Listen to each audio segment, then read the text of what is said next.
بغيت نجاوب الجزائر اللي كيقولوا لينا العياشه وكيقولوا لينا المتطبعين وداك الشيء ما كيهمنيش. انا عندي واحد السؤال وكنتمنى اي جزائري يجاوبني عليه الا كانت عنده الجرأه والرجله.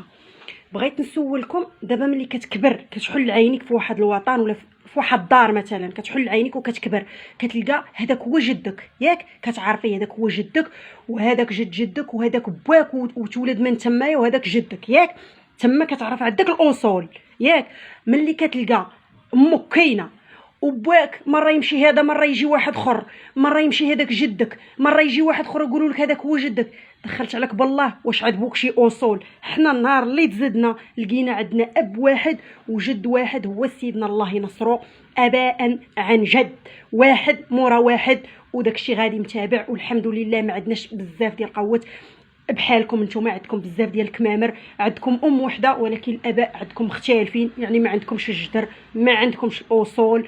تكمشوا ما تبقاوش تقولوا لينا العياشه، حيت حنا كنحترموا الاب والجد ديالنا اللي عارفينه مني خلقنا، ماشي بحالكم نتوما كل مره كتجي كماره وعندكم واحد الاسم ديالو تستحيا تنطق به. سيروا غبروا كمامركم، استحياو على عراضكم، ما عندكم عراض حيت ما عندكمش اصلا الاصول. خاص يكون عندكم الاصول باش يكون عندكم العراض.